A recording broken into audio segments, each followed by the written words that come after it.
Two men journey to the bars and restaurants of Scandinavia to find amazing beers, always with the same question. Hey, what's on tap?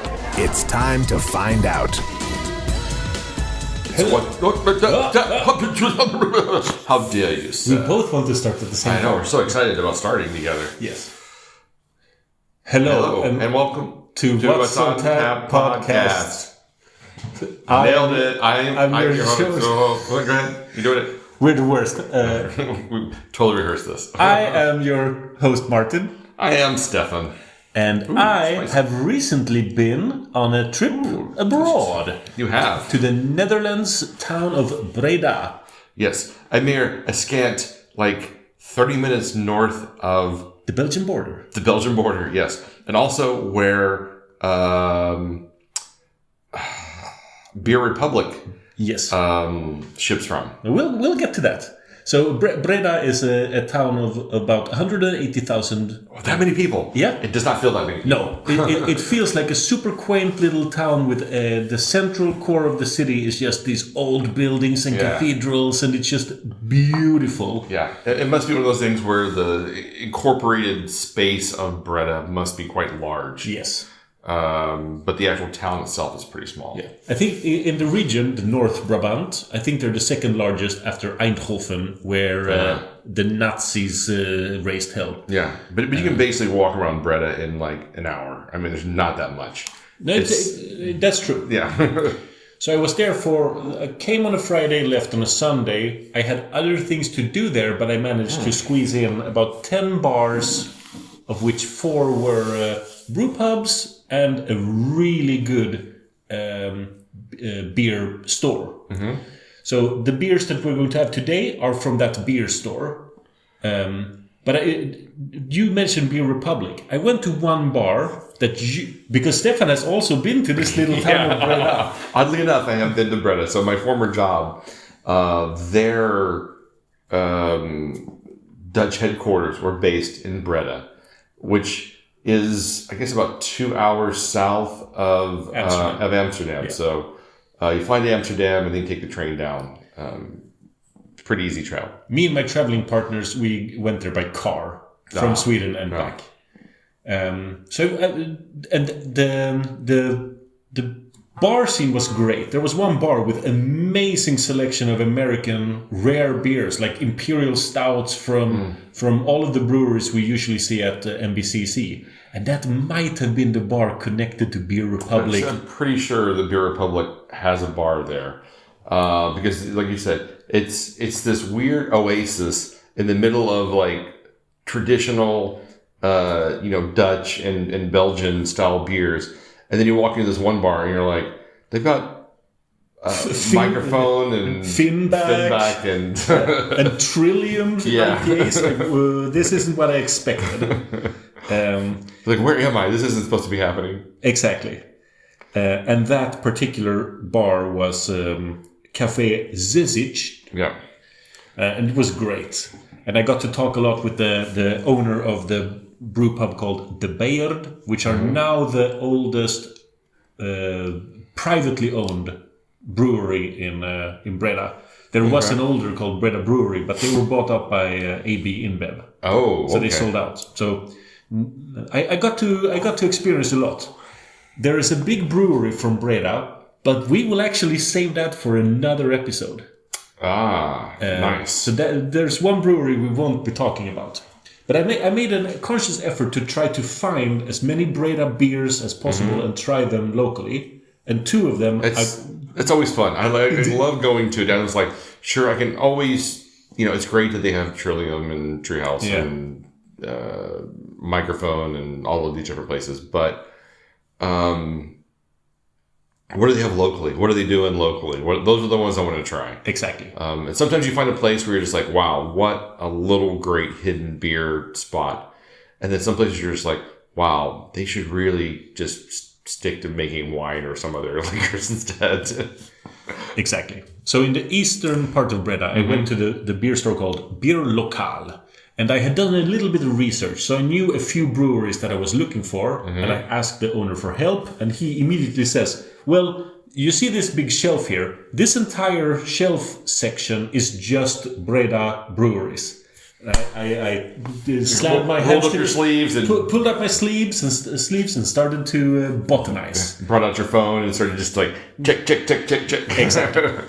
And then I ran out of luggage space, so I had to drink the low-rated ones there and then, and I brought the good ones to share with you. Oh, nice. So the first one... But you weren't just stuffing beers in your pockets just to make sure you could bring... yes, but only have limited amount of pocket space as well. So the first beer is from Brouwerij de Manskerel, based in Breda. And it's a barrel-aged quadrupel aged in Barbados rum barrels. So it's 11% ABV, and the logo is two muscly arms, arm wrestling. It looks like that photo with Arnold Schwarzenegger and Carl Weathers. Yeah. In Predator. That's exactly what it looks like, actually. It probably is based on that, 100%. There's no way it's not. But they actually have the Untapped logo on their label there, which is kind of fun. They want to check them in. Yeah, they're definitely. I mean, it's made with Citra. Is there a difference between Citra and Citra USA? Citra. We need to ask. Our friend Marcus Frosty Beard. He made a beer with 4 different Citra, but Citra USA wasn't one of them. I've never heard of that before. And then Amarillo.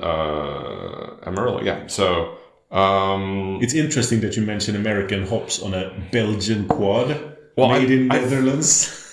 Aged on Barbados rum barrels. Yes, I don't think I've ever had a barrel-aged Belgian quad before, so this is kind of exciting. Oh, really? Yeah. I mean, they don't come around a lot. Usually when someone's going to the effort of making a Belgian quad, it's just straight up the middle. They're not doing barrel aging or anything like that to it.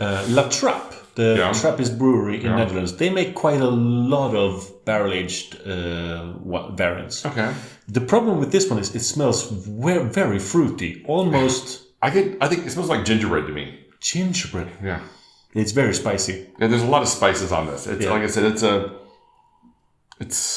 I don't get rum barrel aged. I get like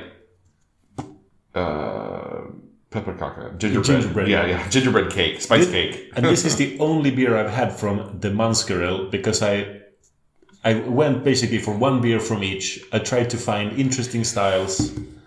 Let's try it. It looks good. I mean, it's some nice lacing. The carbonates really well when you agitate it. So a lot of problems here.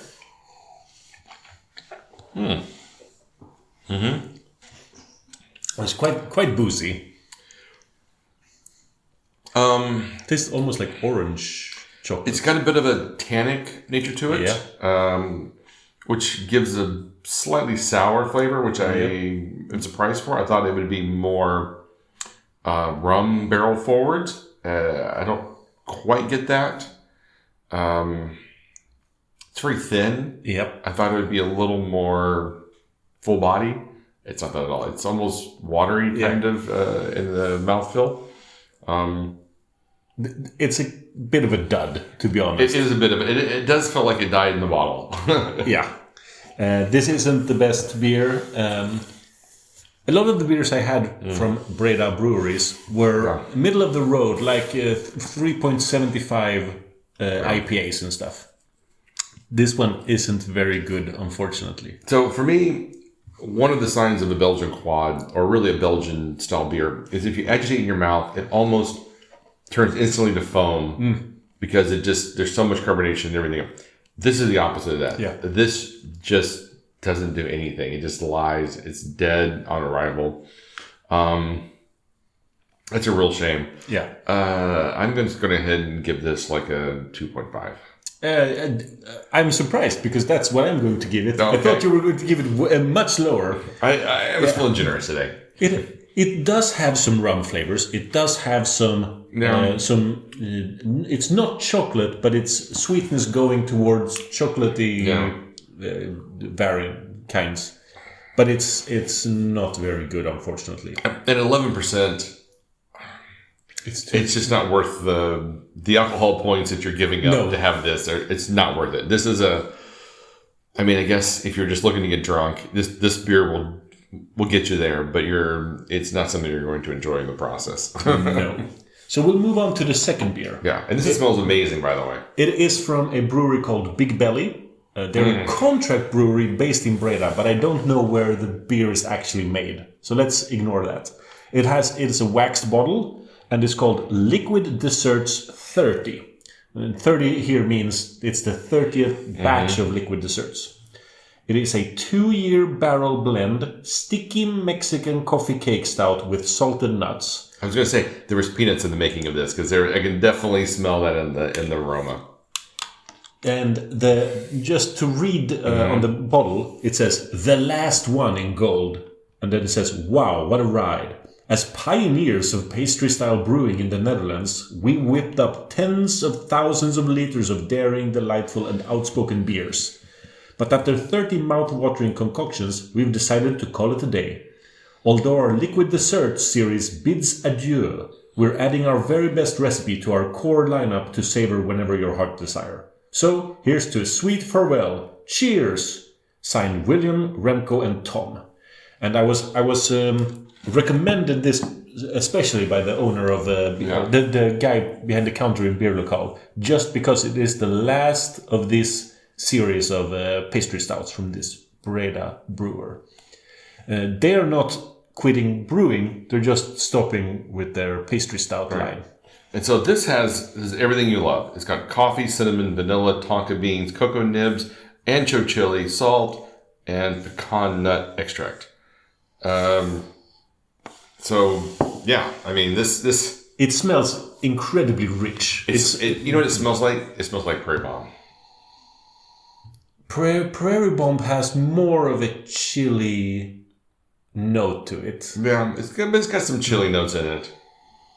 But sure, But yeah, it's definitely working off of the chili bomb. How strong was this? 11 to 12%, something like that. 12, yeah. Yeah. All right, man. Let's try Cheers. it. I'm Cheers. super excited about this. And the carbonation, again, really, really nice. You agitate it, the carbonation just pops right up. So this should be a real treat. When comparing it to Prairie Bomb, it's not as viscous, it's not as thick. But it's not watery either. It's somewhere in the middle. I said the good carbonation keeps it from being watery and keeps it from being flat.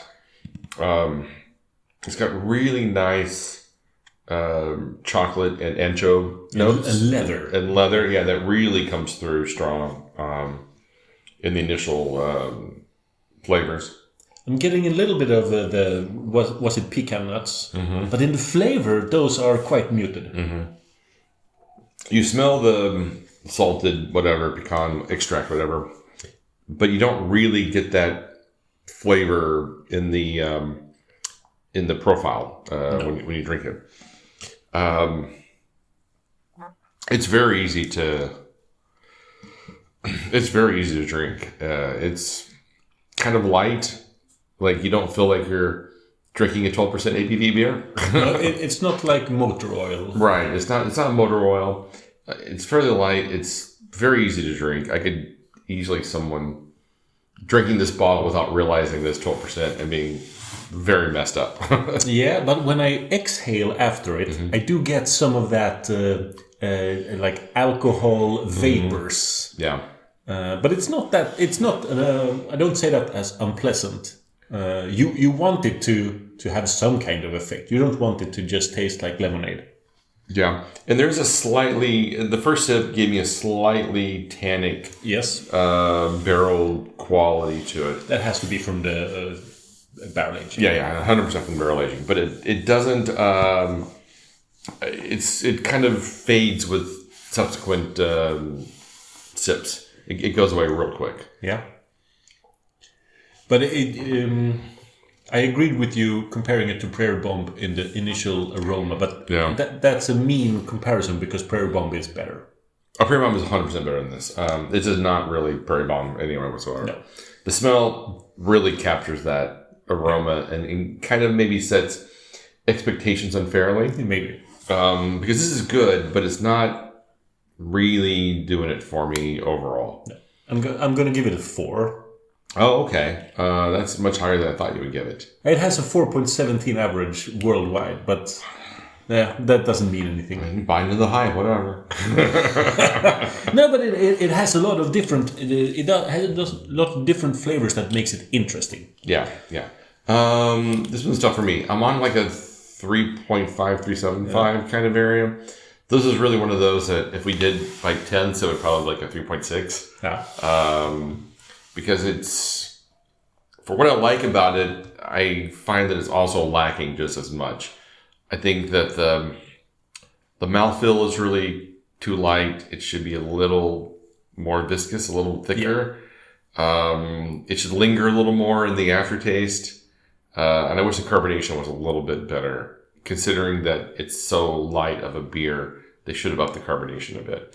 So I think I'm going to give this a 3.5. Yep. But I do disagree with you on the carbonation. I think it's quite nicely carbonated. Well, that's because you're wrong. No, I'm super glad you brought these. I am always excited to try random beers from small markets where you wouldn't normally find them otherwise.